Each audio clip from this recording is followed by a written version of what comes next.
नमस्कार हापी सरस्वती पूजा स्पेशल आज बिना पियाज रसुण रे मु आपण मानकु मीठा फ्राइड राइस बनैकी देखेबी। सेथिपाई मु एठी कड़ाई बसई प्रथमे तेल गरम करने जी आपण चाहिले घिओ रे मध्यम करि परिबे। तेल गरम हे गला परे मु एठी काजू पकोउची। काजू को हल्का भाजी हे गला परे आमे एथि किसमिस दबा काहेकि ना काजू को टिके भाजीवा पई अधिक समय लागि थाए। तेणु मु किसमिस पछरे पकोउची। ए दुईटा को भल भाबरे भाजिकी ताको गोटे प्लेट को काढी नबा एवं सेही तेल रे आमे ग्रीन मटर पकेबा एवं गाजर बीट को एथिरे भाजी नबा। मीडियम फ्लेम रे ए सब को भाजीबे, बिल्कुल भी हाई फ्लेम करिवेनी। आउ एथिरे अधिका वेजिटेबल मु पकेइनी, केवल ग्रीन मटर आ गाजर बीट को पकेगी मीडियम फ्लेम रे मु याको भाजी नउची भल भाबरे।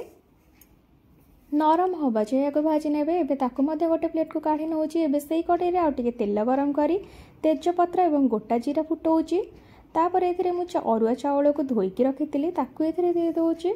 अरुआ चावल दे सारा पर मीडियम फ्लेम रे याको टिके भल भाबरे भाजी नेबे जेमति तार सब पानी मरि जिवो।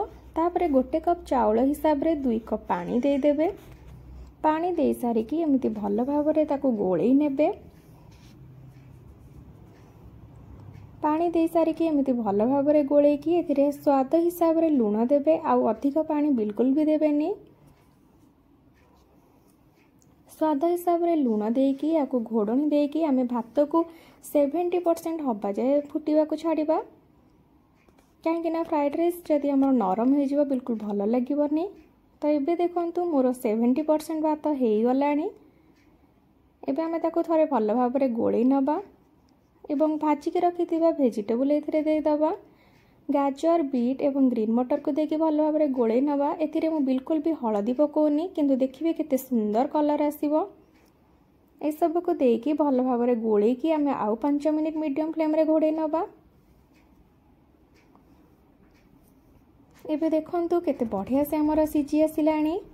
एबे सेथिरे आमे स्वाद हिसाब रे चीनी दबा। स्वाद हिसाब रे चीनी देकी भल भाबरे ताको गोळेई नबा एवं आउ 5 मिनिट मीडियम फ्लेम रे ताको फुटिबा पई छाड़ी दबा। मीडियम टू लो फ्लेम रे रखी के रोसई करिवे। एबे आउ 5 मिनिट आमे ताको सिजिबा पई छाड़ी दबा। एबे 5 मिनिट हेई गलानी। एबे सेथिरे एमति भल भाबरे गोळेई दबा एवं आमे भाजी के रखिथिबा काजू किसमिस को दबा।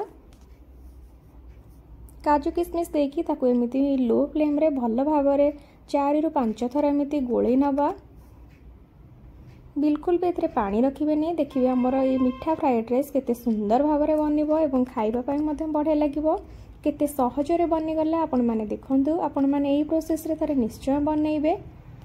देखंतु हमर फ्राइड राइस पाखा पाखी बनि गलानी। एबे आमे टमाटो खटा बनैबा बिना पियाज रसुण रो। तो सेति पई मेठी कड़ाई बसई प्रथमे सुखिला लंका तापर पंच फुटण फुटेइली। तापर भृषंग पत्र फुटौची। तापर काटिकी रखिथिबा टमाटो को पकेकी मु भाजी नउची मीडियम फ्लेम रे। मीडियम फ्लेम रे टमाटो को एमिति भाजी नेबे एवं एथिरे स्वाद हिसाब रे टिके लूण भी देई पारिबे। मु एठी गोटे अदा को चांची नउची। आपण चाहिले अदा को छेचिकी मध्ये नै पारिबे। अदा छेचा दे सारी की ताको एमिति भल भाबरे गोळेई नेबे एवं भल भाबरे मीडियम फ्लेम रे अदा एवं टमाटो को भाजी नेबे। तापर एथिरे स्वाद हिसाब रे लूण दे देबे। लूण देकी याको भलरे भाजी नेबे जेमिति तार कंचा बास्ना अदार संपूर्ण पळेबो। तापर एथिरे धनिया गुंड, काश्मीर लंका गुंड रंग पई एवं हल्का जीरा गुंड पकेकी याको भाजी नबा। याको जेते भलरे भाजीबे सेते बढ़िया बास्ना आसीबो। एबे हल्का पानी देकी मैं याको फुटिबा पई छाड़ी दउची।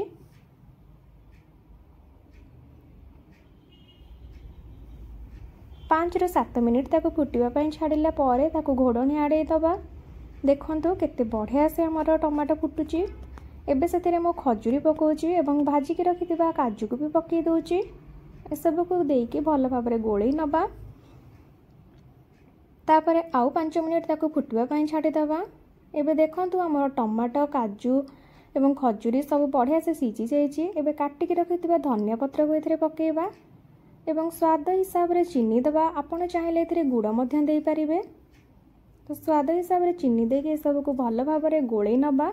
देखंतु आमर खटा केते गाढ़ा बनी गलानी। एमिति ताकू भल भाबरे टिके चकटी नेबे पिथपातिया साहाय्य केते सहजरे आमर बिना पियाज रसुण टमाटो खटा बनिकी रेडी हो गलानी। एई प्रोसेस रे थरे टमाटो खटा घरे निश्चय बनातु एवं केमिति लागिला मते कमेंट करी जणैबे। आज मु फ्राइड राइस सहित खाइबा पई टमाटो खटा सहित डालमा करिछि। आपण चाहिले या सहित आलू तरकारी मध्य करि परिबे। एई प्रोसेस रे घरे थरे निश्चय बनातु एवं केमिति लागिला मते कमेंट करिवे। मो चैनल को सब्सक्राइब करिवे। आशा करूछि आजिर वीडियो आपण समस्तଙ୍କୁ बहुत भलो लागिथिबो। रहिली नमस्कार।